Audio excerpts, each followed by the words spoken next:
السلام عليكم ورحمة الله وبركاته. الحمد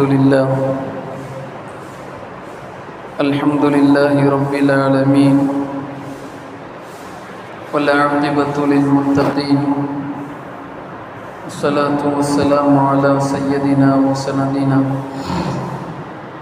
وشفينا ومرشدنا محمد رسول الله خاتم الأنبياء والمرسلين، وعلى آله وصحبه أجمعين. قال الله تبارك وتعالى في القرآن الكريم: أعوذ بالله من الشيطان الرجيم، بسم الله الرحمن الرحيم. وأن المساجد لله. صدق الله العلي العظيم.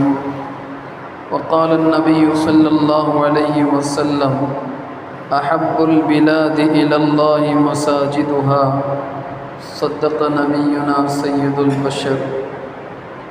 رب اشرح لي صدري ويسر لي أمري واحلل عقدة من لساني يفقه قولي.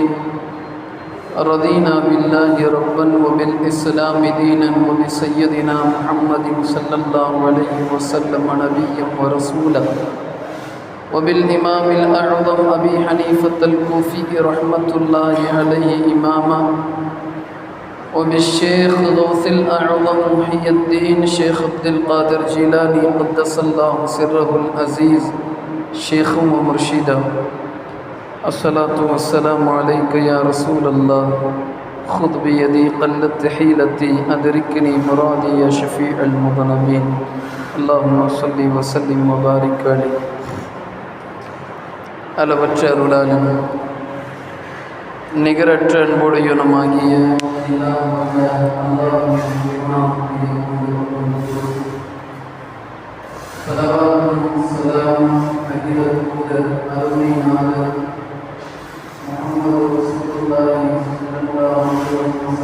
அன்னவர்கள் மீதும் சலவாத்தும் சலாமும் நபியவர்கள் மீதும் நபியவர்களின் பரிசுத்தமான குடும்பத்தார்கள், சத்திய சஹாபா பெருமக்கள், தாபிஈன்கள், தபஉ தாபிஈன்கள், அக்தாபுகள், அகியாசகள், கர்பலா சுஹதாக்கள், வலிமார்கள், முஸ்லிம்கள், முஃமின்கள் அனைவர்கள் மீதும் நம் அனைவர் மீதும் உண்டாகட்டுமாக. அருமையான இஸ்லாமிய பெருமக்களே, குர்ஆனில் அல்லாஹ் ரப்பல் ஆலமீன்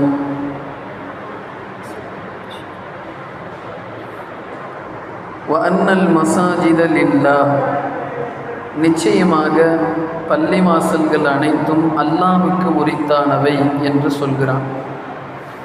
உலகத்தில் கம்பீரமாக எவ்வளவு பெரியதாக கட்டப்படக்கூடிய பள்ளிவாசல்கள் துவங்கி ஒரு அரை அளவுக்கு கட்டப்படுகிற பள்ளிவாசல் என்றாலும் அவை அனைத்திற்கும் ஓனர் யாருன்னா அல்லாஹ். ஒரே ஒற்றை வரியில் அல்லாஹ் அதற்கான வார்த்தையினை அமைத்து விட்டார். வஅன்னல் மஸாஜித லில்லாஹ், பள்ளிவாசல்கள் அனைத்தும் கியாமத் நாள் வரை அல்லாஹ்விற்கு மாத்திரம் சொந்தம். அதில் யாருமே கை வைக்க முடியாது, யாரும் அதில் உரிமை கொண்டாட முடியாது.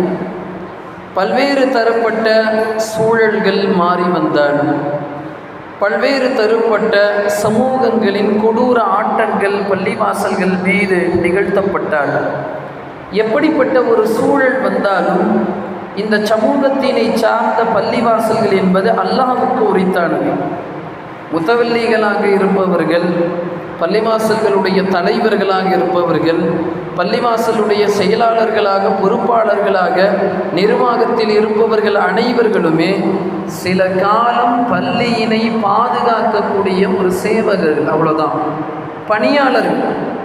முத்தவல்லியாக இருந்தாலும் பள்ளிவாசலுக்கு என்று அல்லாஹ்வால் நியமிக்கப்பட்ட ஒரு பொறுப்புதாரி தான் தவிர எந்த பள்ளிக்குமே உரிமைதாரராக, குத்தகைதாரராக, ஒட்டுமொத்த உரிமையாளராக எந்த தனிப்பட்ட நபரும் வர முடியாது. ஏனென்றால் எல்லா பள்ளிவாசலும் அல்லாஹ்வுக்கு சொந்தமான. மதீனாவிற்குள்ள நபி ஸல்லல்லாஹு அலைஹி வஸல்லம் என்பவர்கள் வருகிறார். கடுமையான பிரச்சனையும் சிரமங்களும் தாண்டி மக்காவிலிருந்து மதீனாவிற்கு நபி ஸல்லல்லாஹு அலைஹி வஸல்லம் அன்னவர்கள் தனது ராஜாங்கத்தை மாற்றுகிறார்கள். வரலாற்றில் நீங்கள் படிக்கலாம். முழுவதுமாக இஸ்லாமியர்கள் நாடு துறந்து, ஊர் துறந்து, வீடு திறந்து மதீனாவிற்குள் வர்றாங்க. மதீனாவிற்குள் வரக்கூடிய நேரத்தில் வரலாற்றில் எழுதுகிறார்கள், இஸ்லாமியர்கள் தங்குவதற்கான இடங்களை அமைப்பதற்கு முன்னால் நபி ஸல்லல்லாஹு அலைஹி வஸல்லம் அன்னவர்கள் தங்களுடைய வீடுகளை அமைப்பதற்கு முன்னால் முதலில் பெருமானார் ஸல்லல்லாஹு அலைஹி வஸல்லம் மதீனாவில் நிர்வகித்தது பள்ளிவாசலைத்தான். முதல்ல இஸ்லாத்தில் நபி அவர்களுடைய காலத்தில் கட்டப்பட்ட முதல் பள்ளிவாசல் மஸ்ஜிதுல் குபா மதீனாவில் இருக்கு. நபி அவர்களுடைய கரங்களால் கட்டப்பட்ட பள்ளிவாசலுக்கு பேர் மஸ்ஜிதுன் நபவி. ரசூல் தனது சொந்த பணத்தில் அந்த நிலத்தை வாங்கி அந்த நிலத்தில் கட்டினார்கள் பள்ளிவாசலை.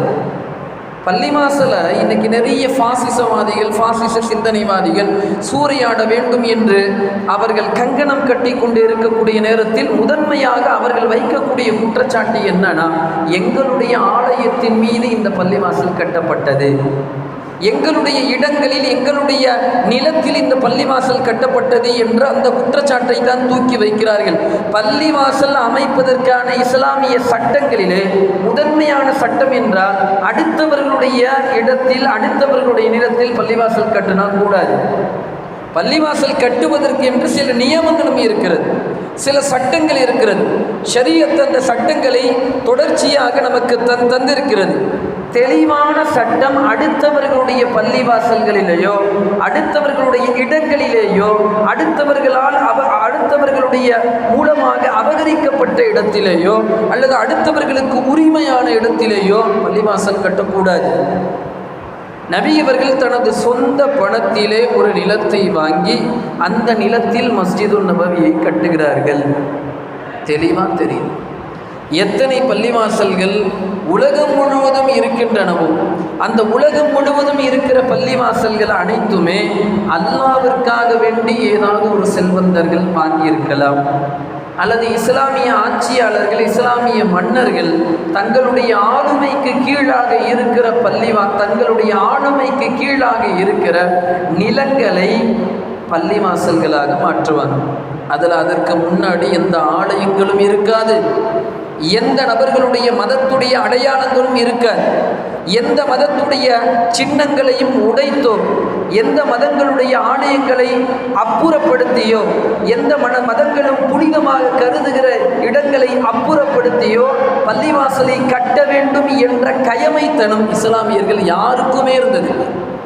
தொடர்ச்சியாக இந்த தேசத்திலே முஸ்லிம் மன்னர்கள் மீது சுமத்தப்படக்கூடிய வீண் பழிகளில் மிக முக்கிய பழிகள் என்னென்றால், மாற்று மத நபர்களுடைய ஆலயங்களை இடித்து இஸ்லாமியர்கள் பள்ளிவாசலை கட்டிட்டாங்க என்ற பொய் பிரச்சாரம் அன்றிலிருந்து இன்று வரை தொடர்ச்சியாக செய்யப்படுகிறது. இது மிகப்பெரிய ஆபத்தை நோக்கி இந்த தேசத்தில் நகர்த்தி கொண்டிருக்கிறது என்பதை நாம் விளங்க வேண்டும். முஸ்லிம் மன்னர்களுடைய ஆட்சி இந்த தேசத்தில் வந்துச்சு. சரியான வரலாற்றை, இந்திய தேசத்துடைய வரலாற்றை சிறப்பாக எழுதக்கூடிய வரலாற்று ஆசிரியர்கள் எழுதுகிறார்கள், இந்த தேசத்தில் உலகம் முழுவதும் இந்த தேசத்தினை ஒப்புப்படுத்தி பார்க்கின்ற போது, உலகம் முழுவதும் ஒப்புமை செய்து பார்க்கிற போது வேர்ல்டிலேயே, உலகத்திலேயே பொருளாதார ரீதியில் வளம் பெற்று இருந்த காலம் என்பது முகலாயர்கள் இந்த தேசத்தினை ஆண்ட காலம் என்று வரலாற்று ஆசிரியர் எழுதுகிறார். முஸ்லிம் வரலாற்று ஆசிரியர்கள் இல்லை, மாற்று மத நபர்கள் எழுதுகிற வரலாற்று அந்த வரலாற்று குறிப்புகளில் இதை பார்க்கலாம். இந்த தேசத்தை கட்டி ஆண்ட இஸ்லாமியர்கள் அனைத்து மதங்களையும் அனைத்து நபர்களையும் அரவணைத்து தான் போனாங்க. யாரையும் போட்டு அவர்களை அப்புறப்படுத்துவதோ, அவர்களை வேறு மாதிரியாக நடத்துவதோ, இன்னும் சொல்ல போனால் பாபர் நாமா அப்படின்னு ஒரு லெட்டர் இருக்கு. பாபர் தனது மகனுக்கு எழுதிய லெட்டர் இன்றும் பாதுகாக்கப்படுகிறது. அந்த கடிதத்தில் சுயமாக பாபரே எழுதியிருக்கிறார் தனது மகனுக்கு, மகனே, பசுவை புனிதமாக கருதுகிற ஒரு சமுதாயத்தினை நீ ஆட்சி செய்ய போகிறாய். எனவே அவர்களுடைய மனங்களை நோகும் விதமாக பசுக்களை கொல்லாதே என்று பாபர் தனது மகனுக்கு சுயமாக எழுதிய கடிதம் இன்றும் பாதுகாக்கப்படுகிறது.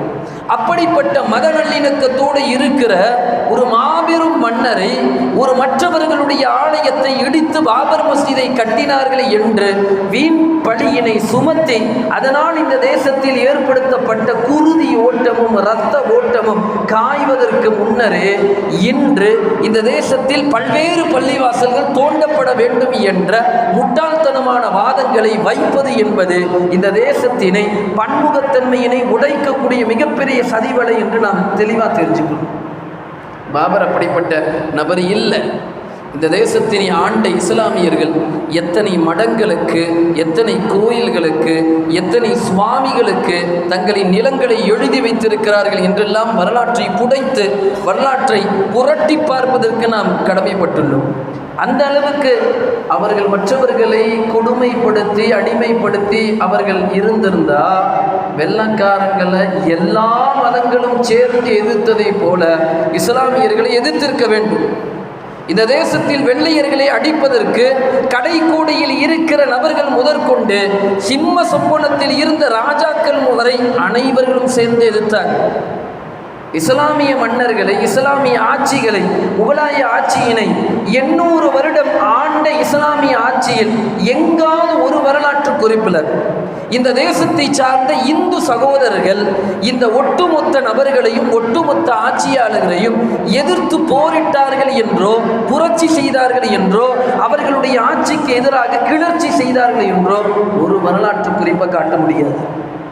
தொடர்ச்சியாக இந்த தேசத்தில் இருக்கக்கூடிய மக்களை, பொதுஜன மக்களை, நடு சிந்தனைவாதிகளை கூட சிறுபான்மையினர்கள் மீது தவறான ஒரு பிரச்சாரத்தினை மேற்கொள்ள வேண்டும், அவர்களை தன்னிலைப்படுத்த வேண்டும், அவர்களை தனிமைப்படுத்த வேண்டும், அவர்களை ஒதுக்க வேண்டும் என்ற கங்கணத்தினை கட்டிக்கொண்டு இந்த தேசத்திலே முஸ்லிம்களுக்கு எதிரான தீவிர பொய் பிரச்சாரங்கள் தொடர்ச்சியாக செய்யப்படுகின்றன. அல்லாஹ் காப்பாற்ற வேண்டும். நன்காக சிந்தித்துக்கோங்க. அக்பர் மன்னருடைய வரலாற்று குறிப்பில் இருக்கு, பல்வேறு குறிப்பில். அதில் ஒரு சின்ன சம்பவத்தை மாத்திரம் நான் சொல்கிறேன். அக்பர் மன்னர் ஒரு இந்து மன்னர் தனக்கு கீழாக இருக்கக்கூடிய ஒரு இந்து ராஜ்யத்தை ஆளக்கூடிய ஒரு மன்னரை தன்னை வளர்த்த வளர்ப்பு தாய், அவங்களுடைய தாயை விட அதிகமாக அவங்கள தான் மதிப்பாங்க அக்பர். அந்த தாயுடைய மகன், சொந்த மகன் ஒரு இந்து மன்னரை கொலை செய்து விட்டார், கொடூரமாக கொன்று விட்டார் என்பதற்காக ஊரே பார்க்கும் விதமாக தன்னுடைய அரண்மனையின் மேல் புறத்தில் இருந்து துடிக்க துடிக்க அந்த நபரை தூக்கி வீசி கொலை செய்த வரலாறு என்பது அக்பருடைய வரலாறு இருக்கு. இஸ்லாமிய மன்னர்கள் மாற்று மத நபர்களையும் அரவணைத்துத்தான் சென்றார்கள் என்று அவர்களுடைய வரலாற்று குறிப்புகள் தெளிவாக இருக்கு. மற்றவர்களுடைய ஆலயங்களை உடைத்தோ, மற்றவர்களுடைய ஆலயங்களை அப்புறப்படுத்தியோ முஸ்லிம்களுடைய பள்ளிவாசல்களை கட்ட வேண்டிய அவசியமே இல்லை. நடுநிலை சிந்தனையோடு அதை கேட்பவர்கள், புரட்டுபவர்கள், படிப்பவர்களுக்கு தெரியும். கடைசியாக நவாபுகளும் சுல்தான்களும் தங்களுடைய ஆட்சியை முடிக்கும் போது சாதாரணமாக விட்டு சென்ற சொத்துக்கள் மட்டுமே இன்று ஹான்காக்களாக, வக்ஃபு வாரியங்களாக இவ்வளவு சொத்துக்கள் இருக்கு. இவ்வளவு திரண்ட பிரம்மாண்டமான சொத்துக்களுக்கு அதிபதியாக இருக்கிற இஸ்லாமிய ஆட்சியாளர்கள் ஒரு மாற்றார்களுடைய ஆலயங்களை இடித்துதான் பள்ளிவாசலை கட்ட வேண்டிய அவசியம் இல்லை. அப்படி இஸ்லாம் ஒரு காலமும் எந்த ஷரியத்திலேயும் இஸ்லாம் காட்டவே இல்லை. அப்படிப்பட்ட புனிதமாக ஆட்சி செய்த இஸ்லாமிய மன்னர்கள் மீது சேற்றை ஆட்டி தூக்கி வீசுவதை போல தொடர்ச்சியாக இத்தனை பள்ளிவாசல்களும் மாற்று மத நபர்களுடைய ஆலயங்களை இடித்து அதற்கு மேலாக பள்ளிவாசல்கள் கட்டமைக்கப்பட்டு விட்டன என்ற பொய் பிரச்சாரங்கள் தொடர்ச்சியாக செய்து அதனுடைய விளைவு பாபர் மஸ்ஜிதை நாம் இழந்தோம். கிட்டத்தட்ட 1528 கட்டப்பட்ட பள்ளிவாசலை ஒரேடியாக நாம் இழந்தோம். சரி அதோடு இந்த பிரச்சனை முடிஞ்சிரும் சொல்லி கொஞ்சம் நடுநிலையாக சிந்தித்த இஸ்லாமியர்கள் கூட இதன் மூலமாக இந்த தேசத்தில் நிம்மதி பிறக்கும் என்று இருக்கின்ற போது ஒவ்வொரு நேரத்திலையும் தங்களுடைய அமைப்பை சார்ந்த சில மந்திரங்களை கூவி கூவி பள்ளிவாசல்களுக்கு முன்னால் பிரச்சனையினை செய்யக்கூடிய சில வன்மவாதிகள், பாசிசவாதிகள், தீன் நஹி தோ தீன் ஹசார், சாரு நஹி தோ சாரு மினார், இந்த தேசத்திலே 3000 பள்ளிவாசல்களை நாங்கள் கைப்பற்றுவோம் என்று தைரியமாக பகிரங்கமாக மற்றவர்களுக்கு முன்னால் சொல்லுகிற துணிச்சலை இந்த தேசத்தில் இருப்பவர்களுக்கு யார் கொடுத்தது? 1991 வழிபாட்டு தலங்கள் சிறப்பு சட்டம் இந்த தேசத்தில் தெளிவாக சொல்லுகிறது. இந்த தேசத்துடைய சட்டம் 1991 வழிபாட்டு தலம் சட்டம். 1947 ஆண்டு ஆகஸ்ட் 15 முன்னால் எந்த வழிபாட்டு தலங்கள் இருக்கின்றனவோ, அது எந்த வழிபாட்டு தலமாக இருக்கு, கிறிஸ்தவ தலமோ அல்லது புத்த மடமோ அல்லது இந்துக்களுடைய புனித கோயிலோ அல்லது மசூதிகளோ, எதுவெல்லாம் 1947 ஆண்டு ஆகஸ்ட் 15 முன்னால் இந்த தேசத்தில் அவர்களுக்குரியது என்று கருதப்படுகிறதோ அவை அவ்வாறே இருக்கும். அது தொடக்கூடாது. இன்னைக்கு எல்லா பள்ளிவாசலையும் தோண்ட வேண்டும், அது எங்களுடைய மதத்துடைய அடையாளங்கள் என்று பொய் பிரச்சாரம் செய்தால் சில கசப்பான உண்மைகள் சொல்லவிருக்கும். இன்று பிரம்மாண்டமாக இருக்கிற மதத்துடைய அந்த ஆலயங்கள் எல்லாம் புத்த மடாலயங்களை இடித்து கட்டப்பட்டன. இந்த தேசத்தில் வரலாறு இருக்கு. புத்த மடாலயங்களையும் புத்த சிலைகளையும் உடைத்து எரிந்து அவர்களுடைய ஆலயங்களை கட்டினார்கள். அவர்களுடைய ஆலயங்களை தோண்டினால் புத்தர்களுடைய சிலைகள் வெளியில் வரும். இதே தேசத்திலே அவர்கள் வணங்கக்கூடிய சிலைகளுக்கு மத்தியில் ஏற்படுத்தப்பட்ட பிரச்சனைகள்ல என்னுடைய இந்த ஆலயத்தில் ஏன் சிலை இருக்கணும், என்னுடைய தெய்வத்துடைய சிலை இருக்கணும் என்று ஏற்படுத்தப்பட்ட போர்க்களங்கள்ல பகிரங்கமாக கொள்ளையடிக்கப்பட்ட பல ஆலயங்கள் அவர்களுடைய சிலைகளை மாற்றப்பட்டு கடல்களில் தூக்கி வீசப்பட்டு அவர்களுடைய ஆலயங்கள் வேறு விதமாக மாற்றப்பட்ட வரலாறுகள் எல்லாம் இந்த தேசத்தில் இருக்கு. அப்ப அவை அனைத்தையும் தோண்டி முன்னர் எவ்வாறு இருந்ததோ அவ்வாறே அதை மாற்ற வேண்டிய ஒரு கட்டாயம் என்பது இந்த தேசத்தில் இருக்கும். எல்லாவற்றையும் தோண்ட வேண்டும் என்ற பொய் பிரச்சாரத்தை செய்து எல்லாவற்றிலையும் கை வைக்கிறார்கள். சரி, பாபரோட முடிஞ்சிரும்னு பார்த்தோம். மதுராவில் இருக்கிற ஷாஹி ஈத்கா மஸ்ஜிதில் கை வச்சிருக்காங்க. அல்லாஹ் காப்பாற்ற வேண்டும். கிபி 17ஆம் நூற்றாண்டில் முகலாய மன்னர் அவுரங்கசீப்புடைய உத்தரவின் பேரில் கட்டப்பட்ட பள்ளி. என்னன்னே தெரியல, இவங்களுக்கு அவுரங்கசீப்புடைய பேர் சொன்னாலே ஒரு விதமான அலர்ஜி வந்துடுது. ஜெருசல் மாத்திரையை கொடுத்தாலும் அந்த அலர்ஜி தீருவது இல்லை. அதோடு நிற்கவில்லை, வாரணாசியில் இருக்கிற ஞானவாபி மஸ்ஜிதும் எங்களுக்கு உரித்தானது என்று அவர்கள் போராடுகிறார்கள். கொடூரமான ஒரு சிரிப்பு என்னன்னா, ஒரு கல்லறைக்காக வேண்டி ஒரு தர்காக்காக வேண்டி கட்டப்பட்ட ஒரு பள்ளி தான் தாஜ்மஹால். சுருக்கமாக சொன்னால், நம்ம பாஷையில் சொன்னால் தாஜ்மஹால் ஒரு தர்கா. இறந்த ஒரு நபருக்காக வேண்டி கட்டிய கட்டிடத்துக்கு பேர் தாஜ்மஹால். அது எங்களுடைய புனிதமான ஒரு சின்னம், எங்களுடைய மதத்தின் தெய்வத்துடைய ஆலயம் இடிக்கப்பட்டு கட்டப்பட்டது என்று அதற்கு எதிராக ஒரு பிரச்சனை. இந்த தேசத்தில் மிகப்பெரிய கட்சியுடைய தலைமை செய்தியாளராக இருக்கிற ஒருவர் பகிரங்கமாக போன வாரம் ஒரு பேட்டி கொடுக்குறார். எல்லா தொலைக்காட்சியிலையும் வருது. தாஜ்மஹாலுடைய வரலாற்றை உண்மையிலே அறிவதற்கு மீண்டும் அதற்கு அகழ்வாராய்ச்சி செய்ய வேண்டும். அதில் பூட்டப்பட்டு இருக்கிற 22 அறைகளையும் தோண்டி அதை திறந்து அதில் இருக்கிற ரகசியங்களை அறிந்தால் நம்முடைய இந்த தாஜ்மஹால் மீட்டப்படும் என்று டிவியில் தொலைக்காட்சியில் எல்லா பேருக்கும் முன்னாடி அவர் அறிக்கை விடுறார். போபாலில் ஜாமியா மஸ்ஜிது அது எங்களுக்குரியது என்று போராடுகிறார். கர்நாடகாவில் இருக்கிற மாண்டியா ஜாமியா மஸ்ஜிது, கர்நாடகா மங்களூரில் இருக்கிற மலாலி ஜும்மா மஸ்ஜித், ஊப்பியில் இருக்கிற பதாலியோ மஸ்ஜிது, இது எல்லாமே இன்று எங்களுக்குரியது என்று ஒரு வெற்று பிரச்சாரத்தின் மூலமாக, பொய் பிரச்சாரத்தின் மூலமாக தொடர்ச்சியாக செய்து கொண்டு வருபவர்களுக்கு ஒரே ஒரு செய்தி என்னன்னா, பள்ளிவாசலுக்கு எதிராக எந்த படை வந்தாலும் இந்த தேசத்தில் மாத்திரமல்ல உலகத்தில் நிலைக்காது. உலகத்துடைய முதல் பள்ளிவாசலான கஅபத்துல்லாவை இடிப்பதற்கு வந்த யானை படைகளை சுக்குநூறாக உடைத்து அல்லாஹ் தூக்கி எறிந்தான் என்ற அபரஹா மன்னரை தூக்கி எறிந்த வரலாறு சூரத்துல் ஃபீல்ல தெளிவாக அல்லாஹ் சொல்கிறார். புக்த் நசர் என்ற ஒரு மன்னன் வாழ்ந்தான். அந்த மன்னனுடைய வாழ்க்கை வரலாறு எடுத்து பார்த்தா நமக்கு தெரியும். உலகமே பார்த்து வியந்து பயந்து நடுங்கிய ஒரு மிகப்பெரிய கொடுங்கோல் ஆட்சியாளனுக்கு பேரு புக்த் நசர். அவனுடைய ஆட்சி எந்த அளவுக்கு நீடிச்சிருந்துருச்சுன்னா யாருமே தொட முடியாது. ஆனால் அவன் செஞ்ச பெரிய தவறு, பைத்துல் முகத்தஸை உடைத்து அதில் இருக்கக்கூடிய அனைத்து அடையாள சின்னங்களையும் தூக்கி எறிந்தார். தஃப்சீரு தபரியிலையும் தஃப்சீருல் பகவியிலையும் வருகிறது. எப்போ பைத்துல் முகத்தஸில் கை வச்சானோ அதோட காலி. கொடூரமான ஒரு மரணம் அந்த மன்னனுக்கு வந்தது. எந்த அளவுக்குனா, சாகிறதுக்கு முன்னாடி வனவிலங்க போல அந்த மன்னனுடைய முகம் மாற்றப்பட்டது என்று வரலாறு இருக்குது, தஃப்சீரில் இருக்குது. பள்ளிவாசலுக்கு எதிராக எந்த சக்திகள் ஒன்று சேர்ந்தாலும் இன்று இல்லை நாளை ஏதாவது ஒரு நாள் அல்லாஹ் அதற்கான பழியினை தீர்ப்பான். எனவே நம்ம கூட முன்னாடி ஒரு 2 தினங்களுக்கு முன்னால் ரியாது சாலிஹின் வாசிக்கிற போது ஒரு ஹதீஸை சொன்னோம். ஆயிஷா நபி அறிவிக்கிற ஹதீஸ், நாளைக்கு மறுமை வருவதற்கு முன்னால் கஅபத்துல்லா ஷரீஃபை இடிப்பதற்கு ஒரு கூட்டம் வரும். அந்த கூட்டம் பைதா என்ற இடத்துல தங்கியிருக்கும்.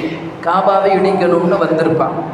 அல்லாஹ் ரப்புல் ஆலமீன் அந்த கூட்டத்தை ஒட்டுமொத்தமாக யுஹ்ஸஃபு பி அவ்வலிஹிம் வ ஆஹிரிஹிம், துவக்கம் முதல் கடைசி வரை அந்த ஒட்டுமொத்த கூட்டத்தையும் பூமியிற்கு உள்ளாக அல்லாஹ் இழுத்துக் கொள்வான் என்ற ஹதீஸ் இருக்கு. எனவே அருமையான இஸ்லாமிய பெருமக்களே, பன்முக சமூகத்தோடு மத நல்லிணக்கத்தோடு ஒற்றுமையாக இந்த தேசத்தில் ஒருவருக்கு ஒருவர் வாழ்ந்து கொண்டிருக்கிறார். நீ அப்துல்லாவாக இருக்கட்டும், நீ ஐயப்பனாக இருக்கட்டும், நீ அலெக்சாண்டராக இருக்கட்டும், ஒரே தாய் மக்களை போன்ற ஒரு உறவோடு இந்த தேசத்திலே ஒவ்வொருவரும் மாறி மாறி தங்களுடைய பாசங்களையும் அன்புகளையும் பிணைப்புகளையும் செயல்படுத்தி கொண்டு பரிமாறிக்கொண்டு இருக்கிற இந்த நேரத்தில் தங்களுடைய பாசிச சித்தாந்தத்தினை முழுக்க முழுக்க இந்த தேசத்தில் புகுத்த வேண்டும் என்று இறங்கி இருப்பது என்பது கேவலமானது. இன்னும் கொஞ்சம் கசப்பான ஒரு உண்மை என்னன்னா, இந்த தேசத்தில் தன்னுடைய கையில் ஒட்டுமொத்தமாக கொண்டு வந்து தங்களுடைய ராஜாங்கமாக மாற்ற வேண்டும் என்று நினைத்து போராடி கொண்டிருப்பவர்களுடைய அஜெண்டால 12வது அஜெண்டா இந்த தேசத்தில் இருக்கிற தர்காக்களையும் இந்த தேசத்துடைய பள்ளிவாசல்களையும் முழுவதுமாக அப்புறப்படுத்த வேண்டும் என்ற அஜெண்டாவே இருக்கு. அதனால தான் ஆட்சியில் வந்தவனே கோரக்பூரில் போய் கை வைக்கிறான். யூபியில் ஃபஸ்ட்டு வந்தவனே அவன் அடித்த இடம் கோரக்பூருடைய தர்கா. இன்னைக்கு வஹாபிய இயக்கம் மட்டும்தான் போராடிட்டு இருக்கு. சுன்னத் ஜமாத்காரங்க போராட வேண்டிய அவசியம் இல்லை, தர்காக்கள்ல கை வைக்கல அப்படி என்று அமைதியாக இருக்க வேண்டிய அவசியம் இல்லை. முதலில் வந்த உடனே அடிச்ச இடம் கோரக்பூருடைய தர்கா தான். அதுக்கப்புறம் தான் இவ்வளவு இடம் வடநாட்டில் தகர்க்கப்பட்ட எத்தனையோ தர்கா இருக்கு. நிறைய தர்காக்களை உடைத்து விட்டார். எல்லாம் உடைத்ததற்கு பிறகு வியப்பான ஒரு நகைச்சுவையான ஒரு விஷயமா இன்னைக்கு அஜ்மீர் தர்கால போய் கை வச்சிருக்கிறோம். அஜ்மீர் தர்கா எங்களுடைய ஆலயமாக இருந்தது, இதை எங்களுக்கு மீட்டி தாருங்கள், அதற்கு அகழ்வாராய்ச்சி செய்ய வேண்டும் என்ற ஒரு அறிக்கையை விட்டிருக்கிறார். அல்லாஹ் இந்த தேசத்தில் இருக்கிற அனைத்து சகோதரர்களையும் முழுவதுமாக அன்போடு பிணைப்போடு பாசத்தோடு இருக்கக்கூடிய ஒரு நன்மக்களாக அல்லாஹ் நம் அனைவர்களையும் ஆக்கியருள்வானாக. ஆகிர் தவானா அல்ஹம்துலில்லாஹி ரப்பில் ஆலமீன். அஸ்ஸலாமு அலைக்கும் வரஹ்மத்துல்லாஹி வபரகாத்துஹு.